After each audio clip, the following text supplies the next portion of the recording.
அவரை ஒருவரும் குற்றம் சொல்ல முடியாதவரே அவர் பூரணமான ஒரு பரிசுத்தமான ஒரு வாழ்க்கையை அவர் வாழ்ந்ததை வேதம் காட்டுகிறது, சரித்திரமும் எனக்கு நமக்கு சொல்லு. அந்த நிலைகளிலே எங்கெல்லாம் தவறு இருக்கிறதோ அதை சுட்டி காட்டவும் அவர் அதை கண்டிக்கவும் அவர் தவறவே இல்லை. அவர் ஒரு தீர்க்கதரிசியாகவோ ஒரு போதகராகவோ அவரை பார்த்தாங்களே ஒழிய இவர் ஜீவனுள்ள தேவனுடைய குமாரனாகிய கிறிஸ்து என்பதை அவர்கள் புரிந்து கொள்ளவில்லை, அறிந்து கொள்ளவில்லை. ஆக இப்படிப்பட்ட நிலைகளே நாம் புறக்கணிக்காதபடி இயேசுவை ஏற்றுக்கொண்டதினாலே நாம் ஆசீர்வதிக்கப்பட்டிருக்கிறோம். நம்ம எல்லாரையும் பிரகாசிக்கிற ஒரு ஒளி. நம்ம எல்லாரும் இருளா இருந்தோம், நமக்குள்ளே பாவம் இருந்தது, அக்கிரமம் இருந்தது, அநியாயம் இருந்தது, தேவனை விட்டு தூரமாய் இருந்தோம். ஆனால் ஒளியிலே நடக்கலாய் மாறிவிட்டோம். இயேசுவை ஏற்றுக்கொண்டதினாலே நமக்கு ஒரு புதிய வாழ்க்கை இருக்கிறது. நாம் ஒளியிலே நடக்கிறவர்களாய், பரிசுத்தத்தில் நடக்கிறவர்களாய் நாம் காணப்படுகிறோம். தேவனுடைய வார்த்தைக்கு நேரா செல்வோமா? சரி, பக்கத்தை பார்த்து சொல்லுங்க, கர்த்தர் உங்களை ஆசீர்வதிப்பார். கர்த்தர் உங்களை ஆசீர்வதிப்பார். பார்த்து நல்லா சொல்லுங்க, வெக்கப்படாமல் சொல்லுங்க. கர்த்தர் உங்களை ஆசீர்வதிப்பார். ஆமென்.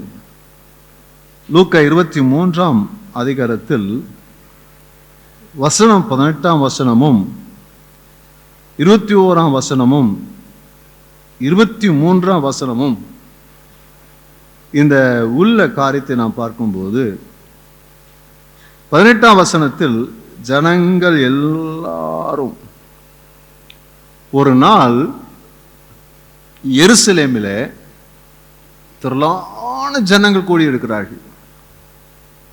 திரளான ஜனங்கள் கூடி இருக்கிறார்கள். என்றும் கூடாத ஒரு பெரிய கூட்டம். அந்த கூட்டத்திலே பிரதான ஆசாரியர்கள் இருக்கிறார்கள்.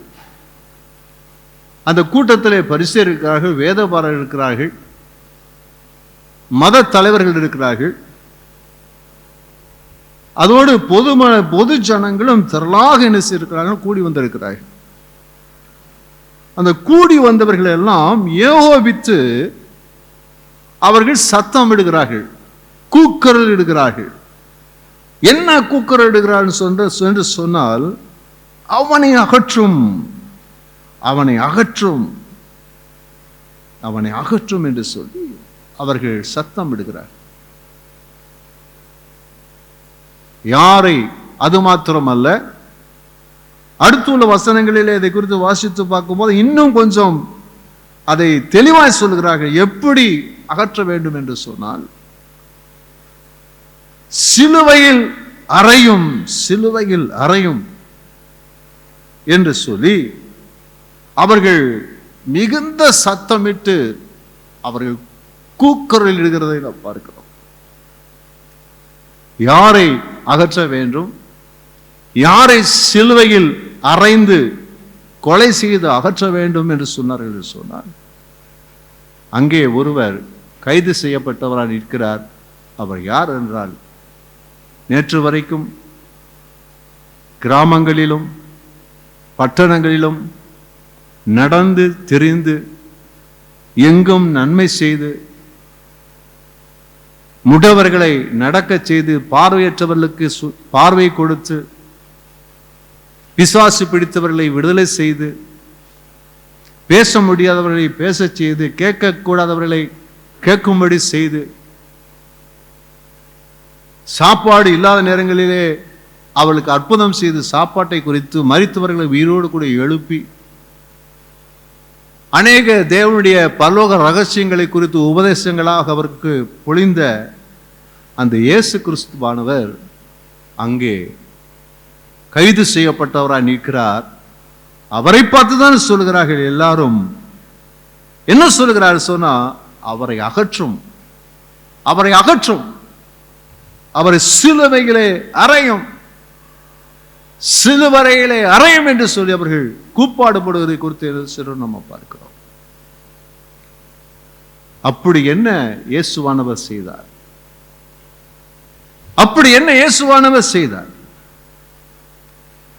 இயேசு தன்னை குறித்து இந்த உலகத்திலே அவர் வாழ்ந்த நாட்களிலே, எங்கும் அவர் சென்ற நாட்களிலே தன்னை குறித்து அவர் இவ்விதமாக சொன்னார். யோவான் 8ஆம் அதிகாரத்தில் 46ஆம் வசனத்தில் முதல் பகுதியில் நாம் வாசிக்கிறோம். என்னிடத்தில் பாவம் உண்டென்று உங்களில் யார் என்னை குற்றப்படுத்தக்கூடும்? தன்னை சூழ எப்பொழுதும் சூழ்ந்து திரள்கூட்ட ஜனங்கள் இருக்கும் போது அவளை பார்த்து இயேசு சொன்னார், என்னிடத்தில் பாவம் உண்டென்று உங்களிலே யார் சொல்லக்கூடும்? என்னை குற்றப்படுத்தக்கூடும்.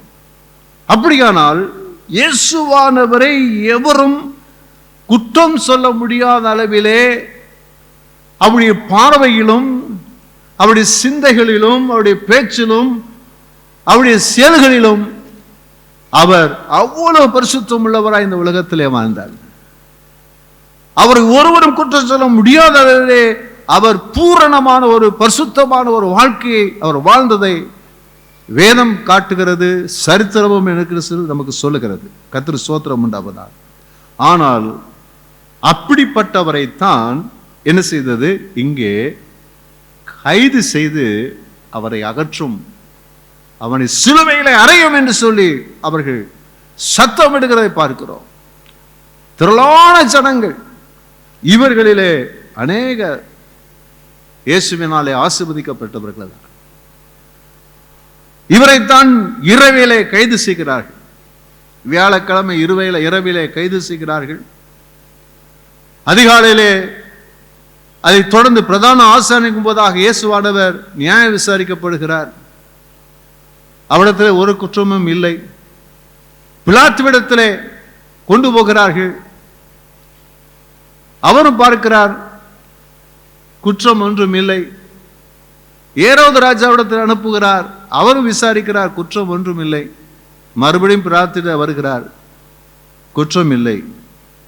ஆகையினாலே அவரை எப்படியாகிலும் காப்பாற்ற வேண்டும், அவரிடத்தில் எந்த தவறும் இல்லை என்று அவர் நன்றாக அறிந்து அவரை தப்புவிப்பதற்காக பண்டிகை காலங்களிலே ஒருவரை விடுதலையாக்குவது வழக்கம் அல்லவா? ஆகையினாலே இவரை நான் விடுதலையாக்குவேன் சொல்லும் போது, இல்லை, அவரை அகற்றும், அவரை அகற்றும்,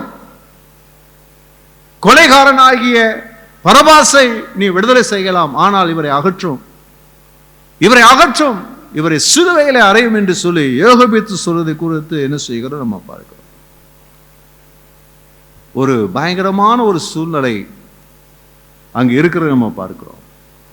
அப்படியானால் இந்த சிலுவையிலே இயேசுவை அறைய வேண்டும் என்று சொல்லி இவ்விதமாக கூக்குரலிட்ட, அவருக்கு விரோதமாக பேசின அந்த கூட்டம் யார் என்று சொல்லுவோம். ஆனால் அதில் 3 விதமான கூட்டம் இருக்கிறது. பிரதான ஆசாரியர்கள் அங்கே இருக்கிறார்கள், பரிசேயர்கள் இருக்கிறார்கள், திரளான பொது ஜனங்கள் இருக்கிறார்கள், எல்லா ஜனங்களும் இருக்கிறார்கள். குறிப்பாக பிரதான ஆசிரியர்கள் என்ன செய்கிறார்கள்? இருக்கிறார்கள். பிரதான ஆசிரியர்கள் ஏன் இயேசுவை பார்த்து அவரை அகற்றும், சிலுவையிலே அறைய வேண்டும் என்று சொல்லி ஏன் அவ்விதமாய் சொன்னார்கள்? பிரதான ஆசிரியர்கள் அவருடைய சேவர்கள் தான் அவரை கைது செய்தது. ஏன் அவ்விதமாய் சொன்னார்கள் என்று சொன்னால், ஆண்டவராய் இயேசுவானவர் அவர் நீதி உள்ளவராய் இருந்தார், அவர் தேவனுடைய குமாரனாய் இருந்தார். அவர் இந்த உலகத்திலே அவர் இருந்தபோது அங்கே எங்கேயெல்லாம் குற்றங்கள் இருக்கிறதோ அந்த குற்றங்களை சுட்டி காட்டவும் அதை கண்டிக்கவும் அவர் தவறவே இல்லை. இயேசு மிகவும் அன்பாய் இருந்தார், மிகவும் மனதுருக்கம் உடையவராய் இருந்தார். அவர் இரக்கமே வடிவாக இருந்தார். அந்த இரக்கத்தின் அந்த நிழலிலே ஏகப்பட்டவர்கள் அவர்கள் ஆசீர்வதிக்கப்பட்டார்கள். ஆனால் அதே சமயத்தில் நீதியை குறித்து நியாய தீர்ப்பை குறித்து ரொம்ப கவனமாக இருந்தார். விசேஷமாக தேவனுடைய வார்த்தை குறித்து மிகவும் கவனமாக இருந்தார். அந்த நிலைகளிலே எங்கெல்லாம் தவறு இருக்கிறதோ அதை சுட்டி காட்டவும் அவர் அதை கண்டிக்கவும் அவர் தவறவே இல்லை. அவர் கண்சாடையை விட்டு போகவில்லை. அந்த நிலையிலே தான் ஆண்டவராய் இயேசுவானவர் பிரதான ஆசாரியருடையதான தவறுகளை இயேசுவானவர் அவர் பார்த்து அவர் சும்மா இருக்கவில்லை, அதை கண்டித்ததை நாம் பார்க்கிறோம். எப்படி என்று சொன்னால், மத்தேயு 21ஆம் அதிகாரத்தில் 12, 13 வசனங்களிலே நீங்கள் பார்த்தீர்கள் சொன்னால், அங்கே தேவனுடைய ஆலயத்தில் நடைபெற்ற காரியத்தை குறித்து நம்ம பார்க்கிறோம். நம்ம எல்லாருக்கும் நல்லா தெரியும் தேவனுடைய ஆலயத்தினுடைய நிலை எவ்விதமாய் இருந்தது. இயேசு சொல்லுகிறார், என்னுடைய வீடு சகல ஜனங்களுக்கும் ஜெப வீடு. அப்போ தேவனுடைய ஆலயம் எப்படி இருக்க வேண்டும்? அது ஜெப வீடா இருக்க வேண்டும். ஆனால் இயேசுவானவர் அவர் பார்க்கிற அந்த தேவனுடைய ஆலயம் ஜெப ஆலயமாய் இல்லாதபடி வித்தியாசமாய் இருக்கிறது இயேசு பார்க்கிறார். என்ன பார்க்கிறார் பாருங்கள். அங்கே பார்க்கும்போது அங்கே தேவாலயத்திலே அவர் பிரவேசிக்கிறார். 21:12 வாசிக்கும் போது தேவாலயத்திலே பிரவேசிக்கிறார். அந்த ஆலயத்தில் என்ன செய்ய சொன்னா பயங்கரமான வியாபாரம் நடந்து கொண்டிருக்கிறது. தேவனுடைய ஆலயத்திலே அங்கே வியாபாரம் நடக்கிறது. விற்கிறவர்களும் கொள்ளுகிறவர்களும், புறா என்ன, ஆடு என்ன, மாடு என்ன, அப்புறம் பணத்தை, வெளிநாட்டு பணத்தை மாற்றக்கூடிய அந்த நிலை என்ன, இப்படி என்ன செய்யறதுன்னு சொன்னா இதெல்லாம் நடக்குது, தீவிரமா நடக்குது. அப்ப ஆண்டவர் பார்க்கும்போது தேவனுடைய ஆலயத்தை குறித்ததான வைராக்கியம் அவரை பட்சித்தது. ஆகையினாலே அவர் சும்மா இருக்க முடியல. ஆகையினாலே அவர் என்ன செய்யறான்னு சொன்னா, ஒரு நாள் பார்த்தாரு, 2 நாள் பார்த்தாரு, வருஷ கணக்கா பார்த்துட்டு இருக்கிறார். ஒரு நாளில் அதை சரி செய்யும்படியாக இயேசுவானவர் எல்லாவற்றையும் அப்புறப்படுத்த ஆரம்பிக்கிறார். யாவரையும் வெளியே துரத்தி காசுக்காரருடைய பலகைகளை, புறாவுக்களுடைய ஆசனங்களை கவிழ்த்து போட்டு விரட்டுறார். எல்லாத்தையும் விரட்டுறார். இன்னொரு எடுத்து சவுக்கு எடுத்து அடிச்சுறாரு, அடிக்கிறார். அப்போ அவர் சும்மா இருக்க முடியல. தேவனுடைய ஆலயத்துக்கு கொடுத்த பக்தி வைராக்கியம், தேவனுடைய ஆலயத்தை எப்படி பண்றாங்களே, வியாபார ஸ்தலமாயிட்டாங்களே என்று சொல்லி அங்கே ஆராதனை, தொழுகை போன்றவை இல்லாமல் இதிலே கவனம் செலுத்த ஆரம்பித்த போது அவர் கோபம் உண்டு கண்டிக்கிறதை குறித்து என்ன செய்கிறோம் நம்ம பார்க்கிறோம். இந்த செயல் யாரை கோபப்படுத்தினது சொன்னா, இந்த பிரதான ஆசிரியர்களை கோபப்படுத்தினர். அவர்கள் தேவனுடைய ஆலயத்திலே தேவனுக்கு அடுத்த காரியங்களிலே கவனம் செலுத்துவதற்கு தவிர வேறு காரியங்களை கவனம் செலுத்த ஆரம்பித்து விட்டார்கள். அவர்கள் உலக பிரகாரமாக பணம் சம்பாதிப்பதற்கு என்னென்ன வழிகளோ அவைகளை எல்லாம் தேவனுடைய ஆலயத்துக்குள்ளே கொண்டு வந்து விட்டார்கள். இது எங்கோ இருக்க வேண்டிய வேலைகளை எல்லாம் எங்கோ கடைபோட வேண்டியது, எங்கோ விற்க வேண்டியது, எங்கேயோ பணத்தை மாற்ற வேண்டியது. ஆனால் அதையெல்லாம் நினைத்து இருக்கிறார்கள். இப்பொழுது ஆலயத்துக்குள்ள கொண்டாந்துட்டாங்க.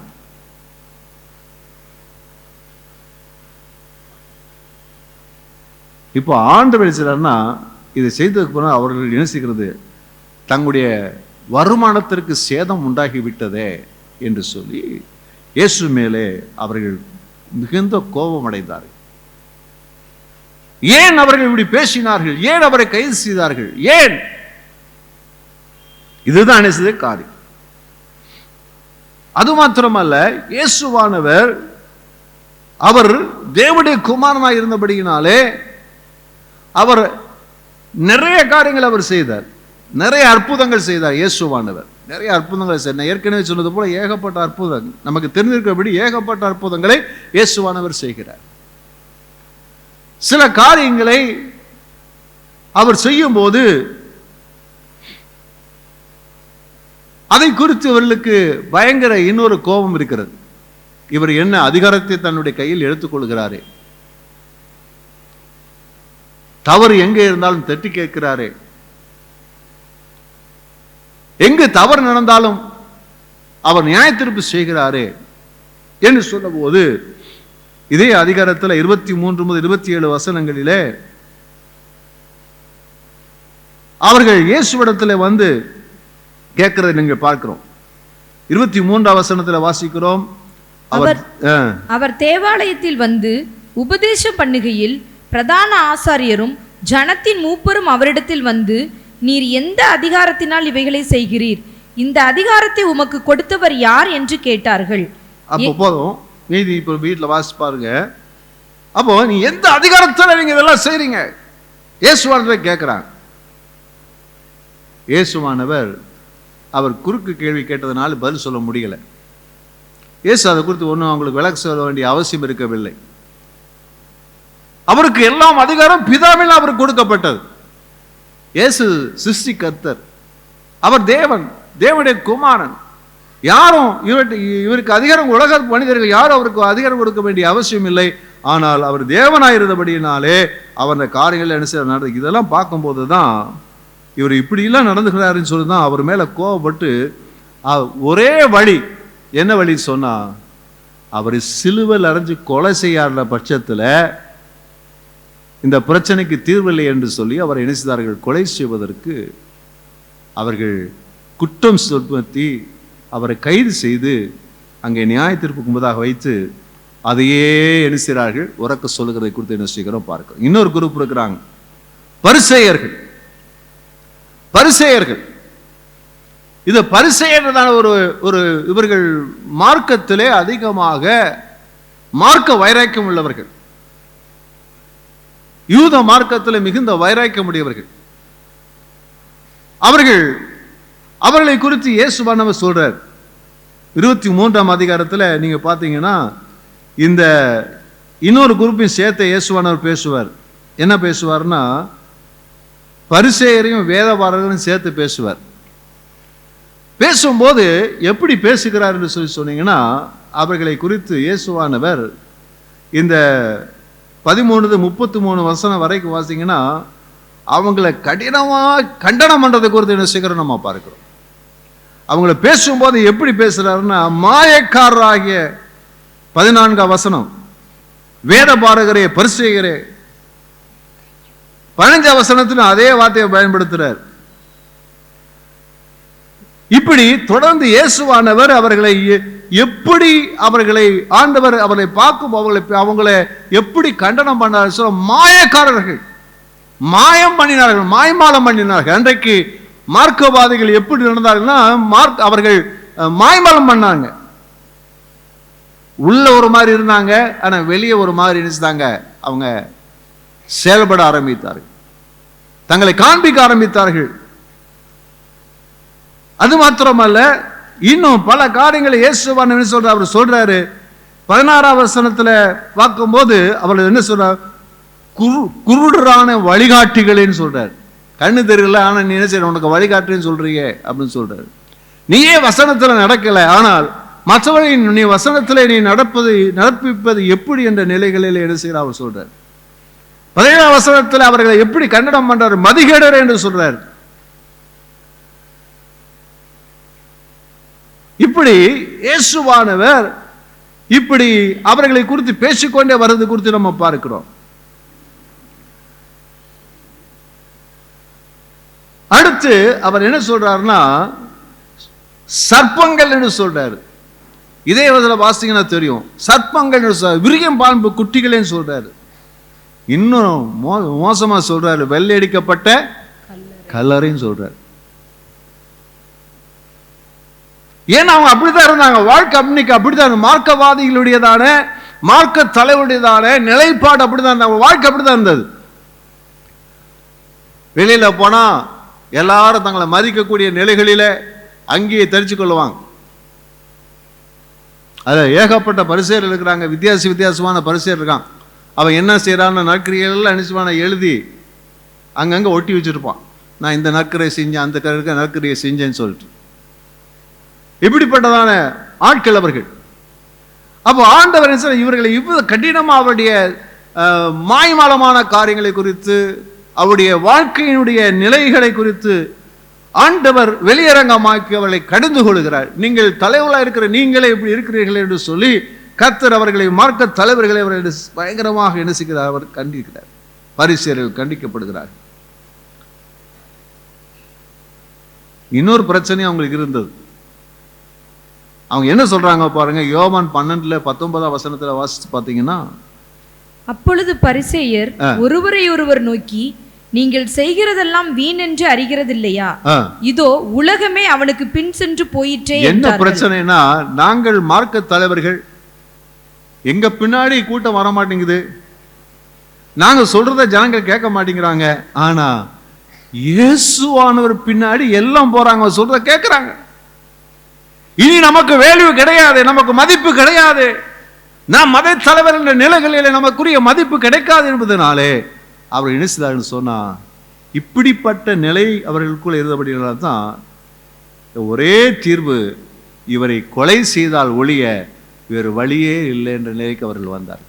அதான் அங்கே அகற்றும், சிலுவையில் அறையும் என்று பிலாத்து வேடத்தில் அவர்கள் கூக்குறதை குறித்து பார்க்கிறோம். சரி, இவங்க தான் அப்படி இருந்தாங்க. நேற்று வரைக்கும் இயேசு பின்னாடி அலைந்து, கண்ணு தெரியாதவனுக்கு கண்ணு தெரிஞ்சதே, பேச தெரியாத முடியாதவனுக்கு பேச முடிந்ததே, நடக்க முடியாமல் நடந்தானே, செத்தமாய் உயிரோடு கூட எழுந்தானே, திரளான நண்பர்களை பெற்றார்களே அந்த துறைக்கூட்ட ஜனம். இது ஏன் அப்படி பண்ணாங்க? இவங்களே அப்படி சத்தம் போட்டாங்க. ஏன் இயேசுவை அகற்றும் என்று சொன்னார்கள், சிலுவையில் அறையும் என்று சொன்னார்கள்? இதை குறித்து அப்போஸ்தலர் நடவடிக்கைகளை பேதுரு அழகாய் சொல்லுகிறார். 3ஆம் அதிகாரம் 17வது வசனம். சகோதரரே, நீங்களும் உங்கள் அதிகாரிகளும் அறியாமையினாலே இதை செய்தீர்கள் என்று என்ன செஞ்சாங்கன்னா, அறியல. வலது கைக்கும் இடதுக்கும் வித்தியாசம் தெரியல, வலதுகைக்கு இடதுகைக்கு வித்தியாசம் தெரியல. அவருடைய மனக்கண்கள் குடாய்க்கப்பட்டிருக்கிறது. என்ன செய்கிறோம், என்ன பேசுறோம், என்ன செயல்படுறோம் நீங்க தெரியல.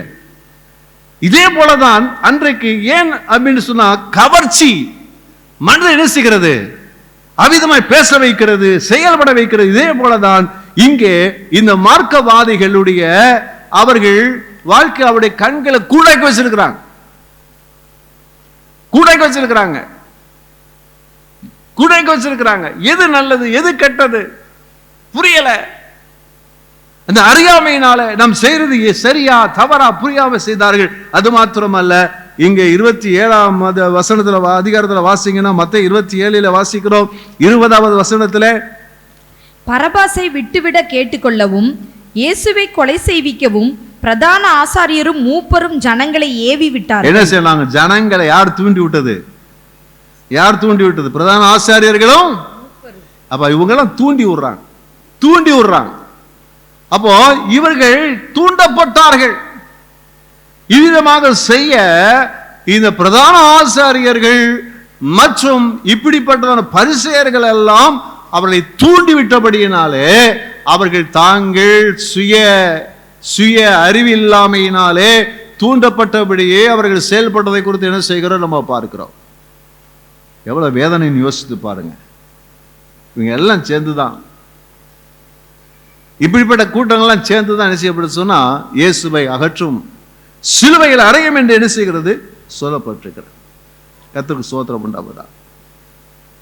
இப்படி ஒரு கேள்வி கேட்போமே, மொத்தத்தில் இந்த பிரதான ஆசாரியர்களும் இந்த பரிசேயர்களும் இயேசுவினால் நன்மை பெற்ற ஜனங்களும் சேர்ந்து ஏன் அவர் கண்டிச்சது சரிதானே, நியாயமான காரியத்தை தானே சொன்னாரு, நியாயமான காரியத்தை தானே பேசினாரு, நம்ம திருந்தி கொள்வதற்காகத்தானே அதை செய்தாரு, தேவனுடைய ராஜ்யத்து நிமித்தமாக அதை செய்தாரு என்பதை புரிந்து கொள்ளாமல் ஏன் அப்படி இயேசுவை அவர்கள் புறக்கணித்தார்கள்? ஒன்று என்ன செய்யலாம், அவர்கிட்ட பேசியிருக்கலாம், இல்லாட்டா என்ன செய்ய தங்களை திருத்தி இருக்கலாம். திருத்துவது தான் சரியான வழி. அதுக்கு ஒரு காரணம் இருக்கத்தான் செய்கிறது. ஏன் இயேசு இப்போ சிலுவையில இறங்கணும் அப்படின்ற இந்த இடத்துக்கு வந்தாங்கன்னு சொன்னா, இது மாத்திரம் காரணம் அல்ல. எது? இயேசு மேல் உள்ளதான கோபம், இயேசுவை குறித்ததான அந்த செயல்பாடுகள் மாத்திரம் காரணம் அல்ல. இன்னொரு காரணம் இருந்தது. என்னன்னு சொன்னா, பேதுரு இந்த இயேசுவானவர் ஒரு நாள் இயேசுவானவர் தன்னுடைய சீஷர்களை பார்த்து ஒரு கேள்வி கேட்கிறார். மத்தேயு 16ஆம் அதிகாரத்துல 13 முதல் 16 வசனங்கள்.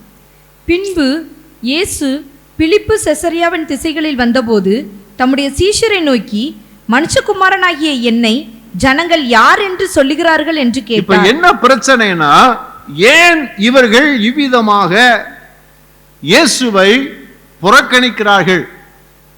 அவரை கொலை செய்ய அவர்கள் ஏன் இந்த திட்டமிடுகிறார்கள் என்று சொன்னால், அவருடைய அறியாமை, அவர் யார் என்று அறியாததினாலே தான். அப்ப இயேசு கேட்கிறார், என்னை ஜனங்கள் என்னன்னு சொல்றாங்கப்பா? ஒவ்வொருத்தர் என்ன சொல்றாங்க? அதற்கு அவர்கள், சிலர் உம்மை யோவான் ஸ்நானன் என்றும், சிலர் எலியா என்றும், வேறு சிலர் எரேமியா அல்லது தீர்க்கதரிசிகளில் ஒருவர் என்றும் சொல்லுகிறார்கள் என்றார்கள். அவங்க சொல்றாங்க, ஒவ்வொருத்தரும் ஒவ்வொரு மாதிரி சொல்றாங்க. மரித்து போன யோவான் உயிரோடு வந்துட்டாருன்னு சொல்றாங்க, எலியான்னு சொல்றாங்க, யாரோ ஒரு தீர்க்கதரிசி, இறந்து போன ஒரு தீர்க்கதரிசி வந்துட்டாரு, உயிரோட வந்துட்டாருன்னு சொல்றாங்க. இதுதான் பொதுவான அபிப்பிராயம் இல்லையா? ஆமீன் சொல்லுவோமா? அல்லேலூயா. கர்த்தருக்கு ஸ்தோத்திரம் உண்டாவதாக. எல்லா அபிப்பிராயமும் சரியா இருக்கும்னு அர்த்தம் அல்ல. எல்லாருடைய அபிப்பிராயமும் சரியா என்ன செய்யாது, இருக்காது. இப்போ என்னை பத்தி நான் உங்ககிட்ட ஒரு கேள்வி கேட்கிறேன், நீங்க என்னை பத்தி என்ன நினைக்கிறீங்க கேட்டீங்கன்னா, எல்லாம் ஒரே மாதிரி சொல்ல மாட்டீங்க, வித்தியாசமா சொல்லுவீங்க. ஆனா ஒண்ணு சொல்லுவீங்க, பாஸ்டருக்கு ரொம்ப கோபம் வரும்னு சொல்லுவீங்க, அதுல மட்டும் ஒருமுறைப்பட்டுருவீங்க, மற்ற எதுல என்ன செய்ய மாட்டீங்க. ஒவ்வொரு அபிப்பிராயம் இருக்கும் இல்லையா? அபிப்பிராயம் என்ன செய்ய இருக்கும், நம்முடைய அபிப்பிராயம் வித்தியாசமா இருக்கும். இதே போலதான் அந்த நாட்களில் ஜனங்கள் இயேசுவை குறித்ததான அபிப்பிராயங்கள் வித்தியாசமா இருந்தது. அப்ப ஆண்டவர் கேட்கிற, எல்லாம் சொல்றாங்க, அப்பா நீ இத்தனை வருஷமா என்னை பின்பற்றி வருகிறாயே, நீ என்னை பத்தி என்ன நினைக்கிற?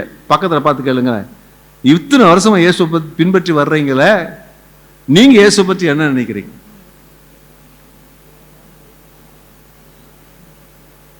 ஏதோ ஒரு பதில் சொல்றீங்க இல்லையா?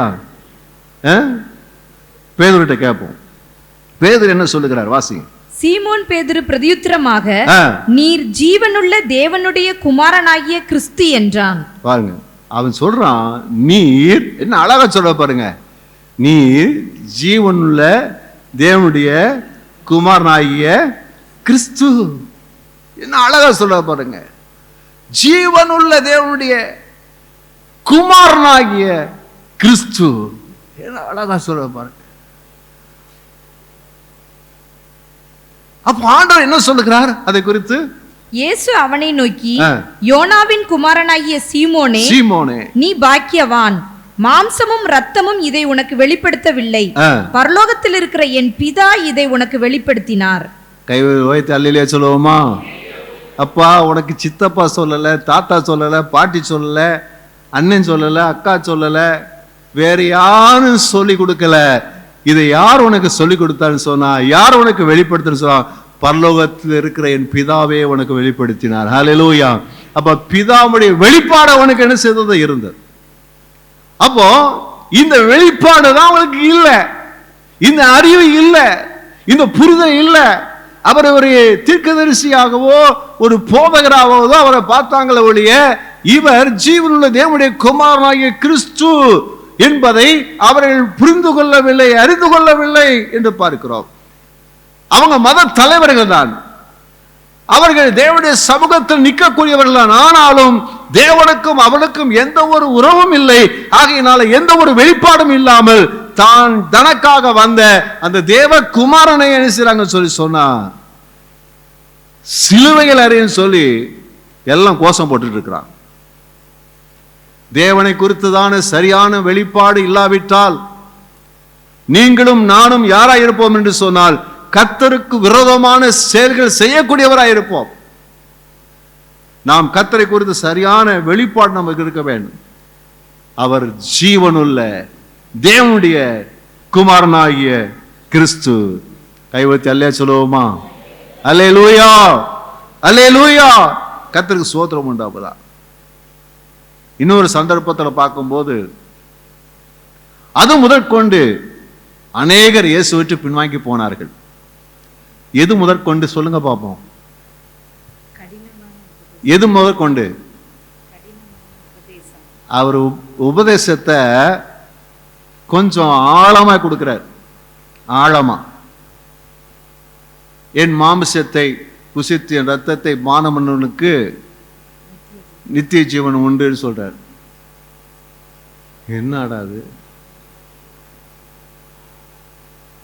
அப்படி உபதேசங்களை கொஞ்சம் ஆழமா சொல்ல ஆரம்பிக்கிறார். சொல்ல ஆரம்பிக்கும் போது அவங்களுக்கு புரியுதோ புரியலையோ என்னன்னு தெரியல, அவங்க பேச ஆரம்பிச்சிட்டாங்க, இது கடினமான உபதேசம், யார் இதை பின்பற்றுவார் அப்படின்ட்டு ஒவ்வொருத்தரும் சொல்லிட்டு போறான். என்ன சொல்லிட்டு போறான்? அப்பா, இந்த இயேசுநாதர் உபதேசம் கஷ்டமா இருக்குது, இதெல்லாம் நம்மளால பின்பற்ற முடியாது, ஆகையினால அதன் முதற்கொண்டு அநேகர் பின்வாங்கி போக ஆரம்பிச்சிட்டாங்க. உண்மைதானா? உண்மைதானா? இன்னைக்கு ஏன் அநேகர் சபையில நிலைச்சு நிற்கிறது இல்லைன்னா, சத்தியத்தில் நடக்கிறதுக்கு விருப்பம் இல்லை. மனிதர்கள் எப்படி விரும்புறாங்கன்னா, மனம் போல வாழ விரும்புறாங்க, மனசு போல வாழ விரும்புறாங்க. தன் மனதும் தன்னுடைய மாம்சமும் விரும்பினதை செய்ய விரும்புறாங்க. ஒன்று, இதுல தேவனுக்கு பிரியம் இருக்குதா அது யோசிக்கிறது இல்லை. தேவன் என்ன குறித்து என்ன நினைக்கிறாரு, என்ன விரும்புறாரு, நான் செய்யறதெல்லாம் கர்த்தர் ஓகே சொல்றாரா? இல்ல இல்ல, எனக்கு பிடிக்குது, நான் செய்வேன். ஆராதனை எப்படி? எனக்கு பிடிச்சமான ஆராதனை தான் வருவேன், ஆனால் வரமாட்டேன். செய்தி எப்படி? எனக்கு பிடிச்சமான செய்தி இருந்தால் வரமாட்டேன். சர்ச்சில் எப்படி? நான் வாட்டில் வருவேன், யாரும் என்னை டச் பண்ணாமல் இருந்தால் நான் வாட்டில் வந்துட்டு போயிட்டே இருப்பேன். ஏதாச்சும் என்னை பற்றி சொன்னீங்கன்னா வரமாட்டேன். இன்னைக்கு மைண்ட் செட் இன்னைக்கு அப்படி தானே இருக்குது. எனக்கு ஏற்ற மாதிரி எல்லாம் இருக்குதா, அது இருக்குதா, இது இருக்குதா, அப்படிலாம் நம்ம என்ன சொல்றோம், மைண்ட் செட்டப் வச்சிருக்கிறோம். நான் இப்படி தான் ட்ரெஸ் பண்ணுவேன், நான் இப்படி தான் முடி வெட்டுவேன், நீ இப்படி தான் உடம்ப காமிப்பேன். நீங்க அப்படி செய்ய மாட்டீங்க, சொல்றேன் நான். இல்லாட்ட நினைச்ச மாட்டேன், நமக்கு ஏசுநாதர் செட் ஆக மாட்டார். இல்ல, இன்னைக்கு அப்படித்தான் நினைச்சு நம்ம நினைக்கிறோம். ஆகினா அநேக நினைச்சா இயேசு வைத்து என்ன செய்றாங்க, தூரம் போயிடறாங்க. இயேசு மன்னர் கேட்கிறாரு, எல்லாரையும் பார்த்துட்டு அந்த கேள்வி நீங்க பக்கத்தில் பார்த்து கேளுங்களேன், நீங்களும் போய்விட மனதா இருக்கிறீர்களோ? கேட்க மாட்டீங்களா? நீங்களும் போய்விட மனதா இருக்கிறீர்களோ? இயேசு கேட்டார். ஒருத்தரும் வாயை திறக்கலங்க. என்ன பரிதாபம் பாருங்க, ஒருத்தரும் வாயை திறக்கல. இப்போ பேதர் தான் சொல்றாரு, யாரிடம் போவோம் ஆண்டவரே, நித்திய ஜீவ வசனங்கள் உம்மிடம் உண்டே. கரங்களை தட்டி கர்த்தரை எல்லாம் மகிமைப்படுத்துவோமா? அல்லேலூயா. கர்த்தருக்கு சோதரம் உண்டாகும். எங்கே போவோம் ஆண்டவரே? உம்மிடத்துல தானே நித்திய ஜீவனுக்கு எதுவான வசனம் இருக்குது. நீ ஒருத்தர் தானே நித்திய ஜீவனை தர முடியும். நீ ஒருத்தர் தானே, உன் விட்டு நாங்க எங்க போக முடியும்? இந்த வெளிப்பாடு, அவர்தான் ஜீவனுள்ள தேவனுடைய குமாரன். இவரை என்று நமக்கு நித்திய ஜீவன் கிடையாது. அவருடைய வசனத்தின் கேளாத பட்சத்தில் நமக்கு என்ன செய்யாது, நமக்கு நித்திய ஜீவன் கிடையாது. ஆகையினால அவர்தான் அந்த அறிவு, அந்த வெளிப்பாடு, அவர் மேல் உள்ள விசுவாசம் அவர்களுக்கு இல்லை. ஆகினாலே இயேசுவை குறித்துதான அந்த அறிவு, இயேசுவை குறித்துதான அந்த வெளிப்பாடு இல்லை. வேதத்தை கேட்டா எல்லாம் சொல்லுவான். ஒரு பரிசேயன்ட்ட கேட்டீங்கன்னா சொல்லுவான், ஆதியாகமம் கொண்டு உபாகம் வரைக்கும் அழகா ஒரு வார்த்தை விடாம அழகா மனப்பாடமா சொல்லுவாங்க. உபவாசத்தை குறித்து கேளுங்க, தெளிவா உபவாசம் இருப்பான். கொடுக்கறத குறித்து கேளுங்க, தெளிவா கொடுப்பான்.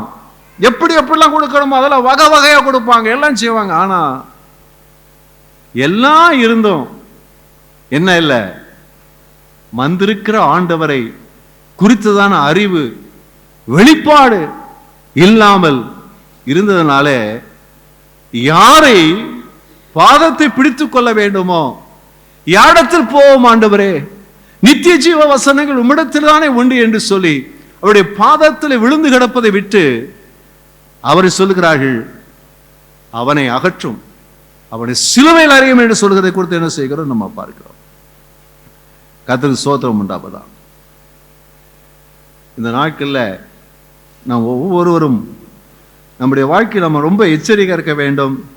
நாமும் இயேசுவை இப்படி புறக்கணிக்காது விட்டாலும் நாமும் இயேசுவை புறக்கணிக்கக்கூடியதான வாய்ப்புகள் நிறைய இருக்கிறது. நாம் நம்முடைய மனதிலே இயேசுவை குறித்து வித்தியாசமான நிலைகளிலே நாம் நின்று வைத்திருக்கலாம். அவங்க தீர்க்க தரிசனம் தெரியும், எங்கெங்கெல்லாம் மேசியாவை குறித்த தீர்க்க தரிசனம் இருக்குது எல்லாமே அவனுக்கு நல்லா தெரியும். அவர் பெத்லகேமில் பிறப்பாருன்னு தெரியும், அவர் கன்னியின் வயிற்றிலே பிறப்பாருன்னு தெரியும், அவர் எவ்வளவாய் பாடுபடுவார் தீர்க்கதரிசி அழகா சொல்லி இருக்கிறார். அதெல்லாம் தெரியும், எல்லாம் தெரியும். ஆனாலும் வந்தவர் அவர்தான் என்பதை அறிந்து கொள்ளக்கூடாதபடிக்கு எந்த வெளிப்பாடும் அவருக்கு இல்லாதனாலே ஒரு மோசமான காரியத்தை நினைத்தார்கள், அவர்கள் செய்தார்கள் சொல்லி எது செய்கிறோம் நம்ம பார்க்கிறோம். நம்முடைய வாழ்க்கையில் நீங்களும் நானும் ஒரு பெரிய அற்புதமான ஒரு நன்மை காரியம் என்ன சொல்லி சொல்ற, நீங்களும் நானும் நமக்கு அந்த வெளிப்பாட்டை தேவன் கொடுத்திருக்கிறார். என்ன வெளிப்பாடு?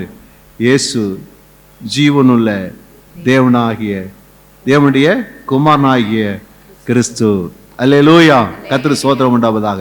ஆகையினால தான் இந்த சர்ச்சில் நம்ம நினைச்சு எல்லாம் உட்காந்து கர்த்தரை ஆராய்ச்சிட்டு இருக்கிறோம், கர்த்தருடைய வார்த்தையை நினைச்சு கேட்டுக்கொண்டிருக்கிறோம்.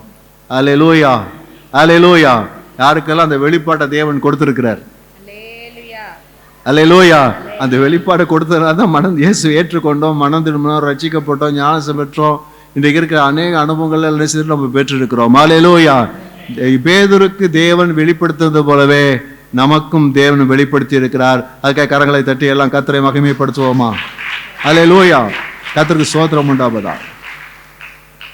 ஆக இப்படிப்பட்ட நிலைகளே நாம் புறக்கணிக்காதபடி இயேசுவை ஏற்றுக்கொண்டதினாலே நாம் ஆசீர்வதிக்கப்பட்டிருக்கிறோம்.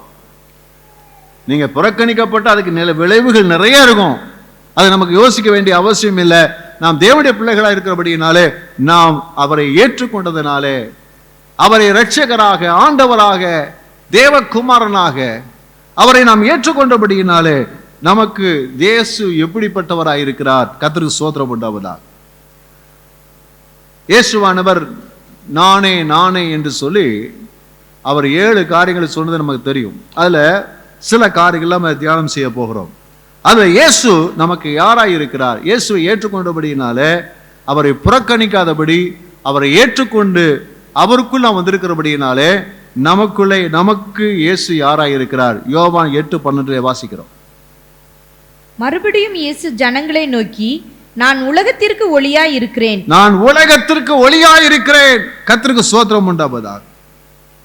அப்புறம் என்னை பின்பற்றுகிறவன் இருளிலே நடவாமல் ஜீவ ஒளியை அடைந்திருப்பான் என்றார். அப்போ ஆண்டவராய் இயேசுவானவர் நமக்கு யாராய் இருக்கிறார்? யார் ஒருவர் இயேசுவை குறித்ததான அந்த உண்மையான வெளிப்பாடை பெற்று அவரை விசுவாசித்து ஏற்றுக்கொண்டு அவருக்குள்ளா இருக்கிறார்களோ அவளுக்கு இயேசு எப்படிப்பட்டவராக இருக்கிறார் சொன்னா ஒளியாய் இருக்கிறார். கர்த்தருக்கு ஸ்தோத்திரம் உண்டாவதாக.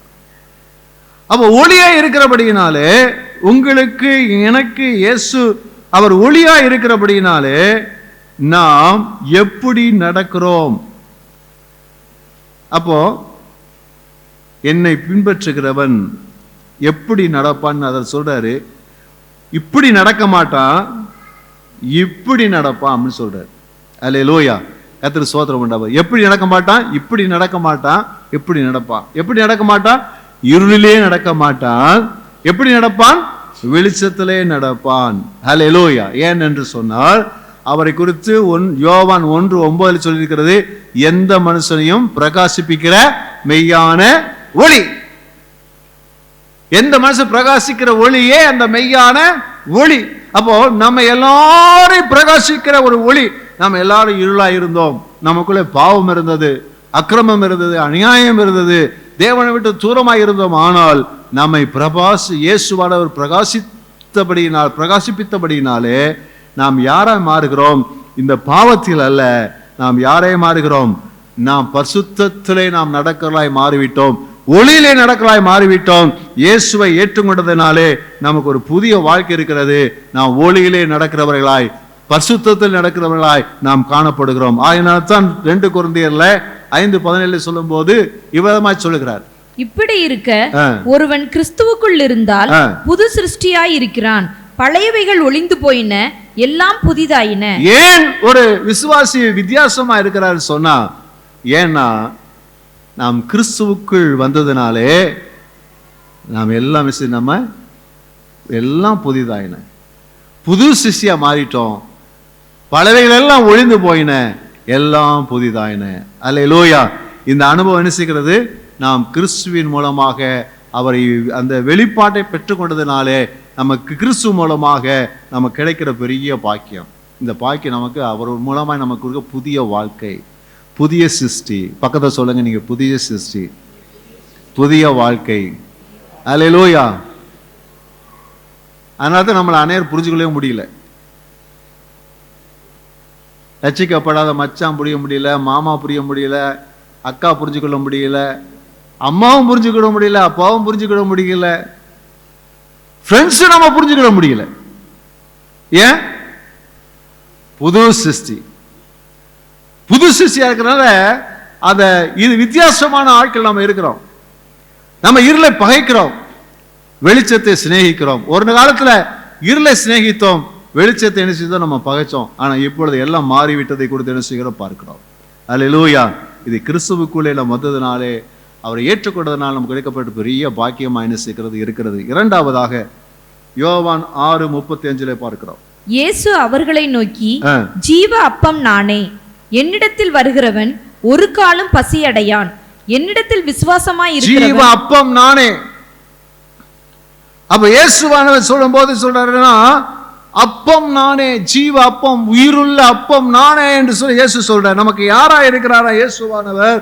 அவர் ஜீவன் உள்ள, ஜீவன் அளிக்கிற ஒரு அப்பமாக அல்லது ஆகாரமாக என்ன செய்கிறார்? இயேசுவானவர் இருக்கிறார். இஸ்ரவேல் ஜனங்கள் வனாந்திரத்தில் அழைத்து கொண்டு வரப்பட்ட போது ஆண்டவர் அவங்களுக்கு வானத்திலிருந்து அவருக்கு அப்பத்தை கொடுத்தார். அப்ப ஜனங்க கேட்டாங்களாம், வாயில போட்டு பார்க்கறாங்க, தேனில் போட்ட பணியாரம் போல என்ன செய்யுது? அவ்வளவு டேஸ்டா இருக்குது. அப்போ எல்லாரும் கேட்டானா, ஒருத்தர் இது என்ன, இது என்ன, இது என்ன, பக்கத்துல கேட்க இது என்ன, இது என்னங்கிறது பேர் தான் மன்னா. மன்னாங்கிறது வேற அர்த்தம் ஒண்ணு, இது என்னன்றதான் பெயர் மன்னாவா மாறி மன்னா.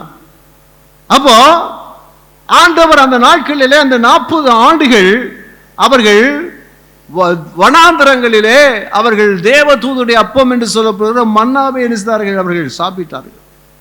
அப்ப உலகத்திற்காக ஆண்டவர் என்ன சொன்னா, வாழ்வதற்கு தற்காலிகமாக அவர்களுக்கு ஆகாரத்தை கொடுத்து வந்தார். டெய்லி டாக்டர் அதிகாலையில் அவர்களுக்கு ஆகாரத்தை கொடுத்து வந்தார். அப்ப ஆண்டவர் சொல்றாரு, இந்த உலகத்திலே ஆவிக்குரிய வாழ்க்கைக்கு நான் யாரா இருக்கிறேன் என்று சொன்னா, உனக்கு ஆவி இருக்கிறது, உனக்கு ஆத்துமா இருக்குது. இந்த ஆவிக்குரிய வாழ்க்கைக்கு ஒரு ஆகாரம் தேவை. அந்த ஆகாரம் யார் தான்? நான் தான். ஜீவ அப்பம் நானே, அல்லது உன்னை வாழ வைக்கிற அப்போ நானே. அவர்கள் அந்த அப்பத்தின் அந்த வனாந்திரத்திலே அந்த மன்னாவினுடையதான பலத்தினாலே அவர்கள் நடந்து திரிந்து எங்கும் போனது போலவே ஆண்டவர் நமக்கு என்ன செய்கிறார்? இந்த ஜீவ அப்பத்தை நமக்கு தருகிறார். ஆகையினாலே அந்த ஜீவ அப்பம் நமக்கு என்ன செய்கிறது? அந்த ஜீவ அப்பமாகிய இயேசுவானவர் நமக்கு யாராய் இருக்கிறார் என்று சொன்னால், நமக்கு வாழ்வளிக்கிற வார்த்தையாக நமக்கு வேண்டிய பலனை தந்து நம்ம நித்திய வாழ்க்கைக்கு எதுவாக நடத்தக்கூடியவராக என்ன செய்கிறார்? அவர் இருக்கிறார். கர்த்தருக்கு ஸ்தோத்திரம் உண்டாவதா. அல்லேலூயா. கர்த்தருக்கு ஸ்தோத்திரம். அதே போல ஆண்டவராகிய தேவன் சொல்லும்போது சில காரியத்தை சொல்ல விரும்புகிறேன். யோவான் 15:1 வாசிப்போம். இயேசு நமக்கு யாரா மாறி இருக்கிறார்? நான் மெய்யான திராட்சை செடி, என் பிதா திராட்சை தோட்டக்காரர். இயேசுவான் சொல்ற, நான் மெய்யான திராட்சை செடி, நான் மெய்யான திராட்சை செடி. அவர் சொல்றாரு, நான் திராட்சை செடியா இருக்கேன்ப்பா. இப்போ இயேசுவை விசுவாசித்து ஏற்றுக்கொண்ட போது நீங்கள் யாரோடு இணைந்து விடுவீர்கள் சொன்னா, அந்த திராட்சை செடியிலே ஒரு கொடியாக நாம் இணைக்கப்படுகிறோம். என்ன ஒரு அற்புதம் பாருங்க. ஒரு சாதாரணமான களிசடையா இருந்த ஒன்றுக்கும் பிரயோஜனமற்ற நம்மை தேவன் இருக்கிறார்னா, கிறிஸ்துவாகிய அந்த திராட்சை செடியோடு நம்ம இணைத்து விட்டார், ஒரு கொடியாக இணைத்து விட்டார். அல்லேலூயா. அப்ப நம்முடைய ஐக்கியம் யாரோடு இருக்கிறது? இப்போ கிறிஸ்துவோடு.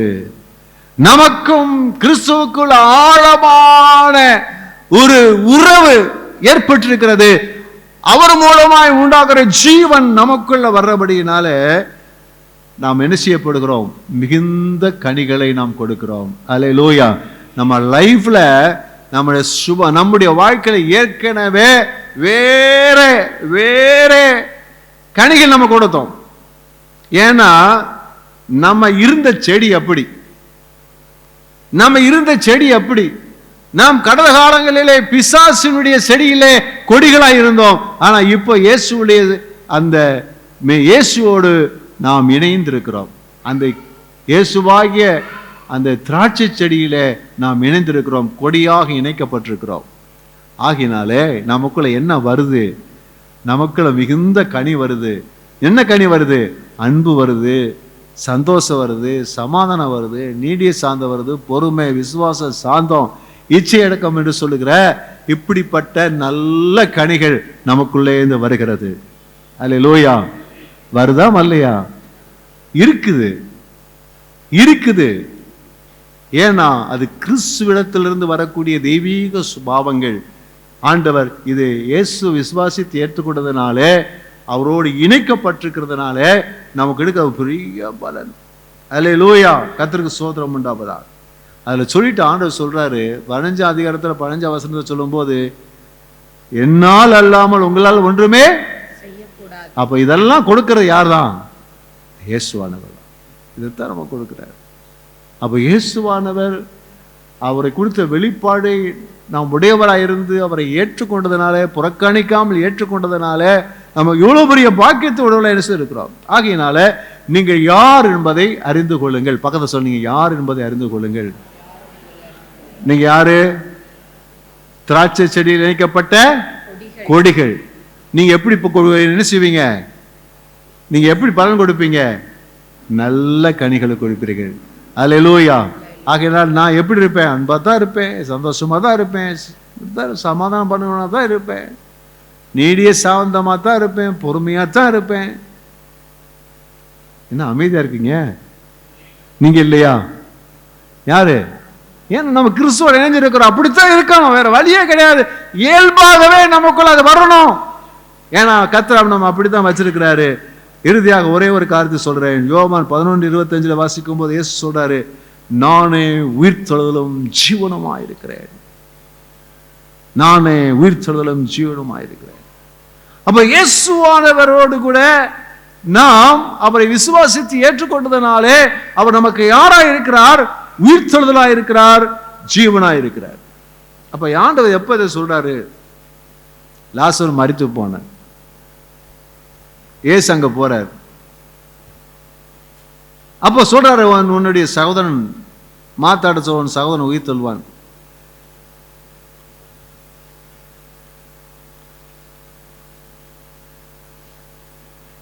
என்று சொல்றார்.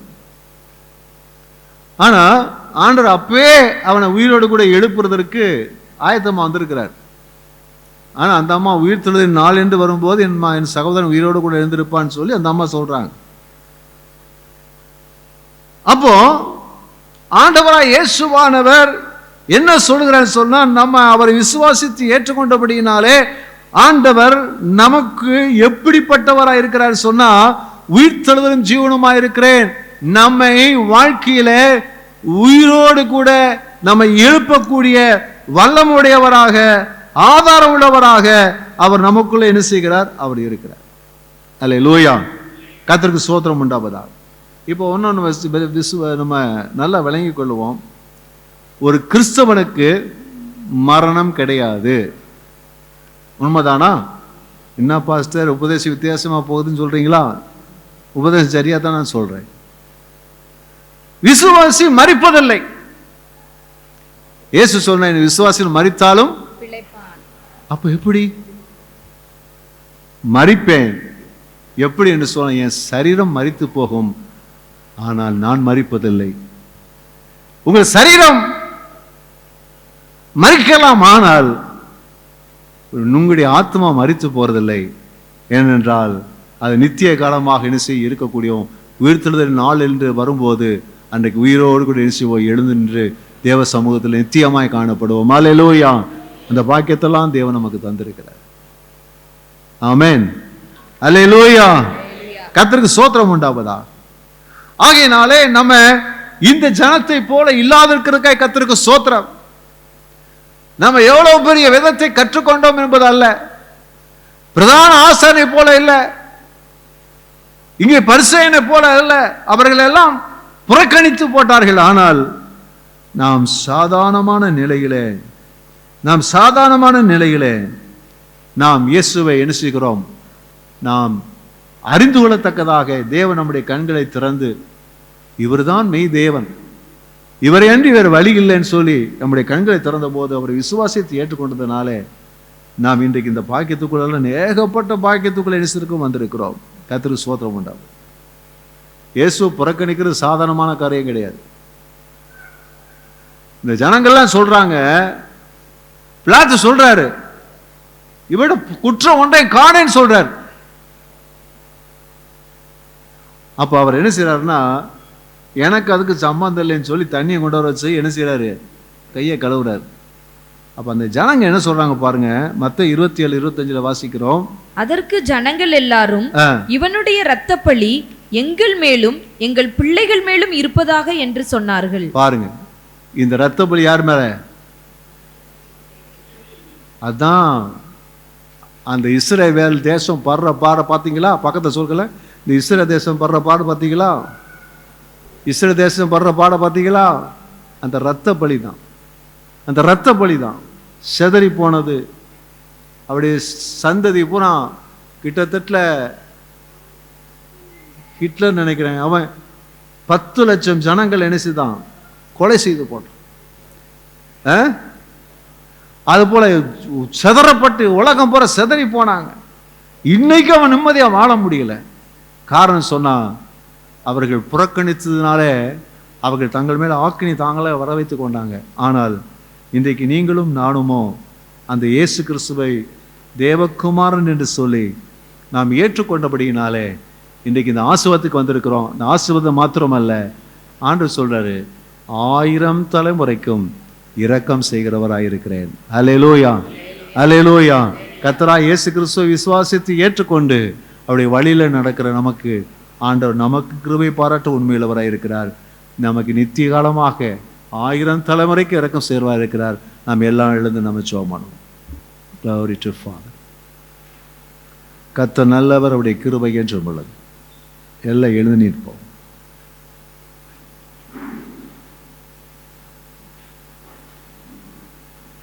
நம்முடைய வாழ்க்கையிலே எந்த இடத்துல பெருமை என்ற ஒன்று நமக்குள்ள வந்துடக்கூடாது.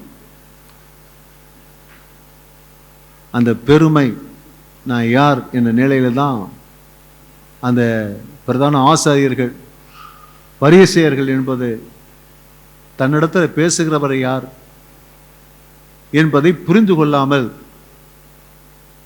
அவருக்கு விரோதமாகவே செயல்பட அவரை தூண்டியதை குறித்து நம்ம பார்க்கிறோம். சில சமயங்கள்ல இயேசு நம்மகிட்ட பேச வேண்டிய அவசியம் இருக்குது. என்ன? முள்ளில் உதைக்கிறது உனக்கு கடினமாம், முள்ளில் உதைக்கிறது உனக்கு கடினமாம். அநேக சமயங்கள்ல நம்முடைய செயல்பாடுகள், நம்முடைய பேச்சுக்கள், இவைகள் எல்லாம் நம்ம தேவனை காயப்படுத்துகிறது, வேதனைப்படுத்துகிறது, அவரை புறக்கணிக்கிறது, நீ வேண்டாம் என்று சொல்வது போல் இருக்கிறது. நாம் அப்படி இல்லாதபடி இந்த இடத்துக்கு வந்துருவோம்.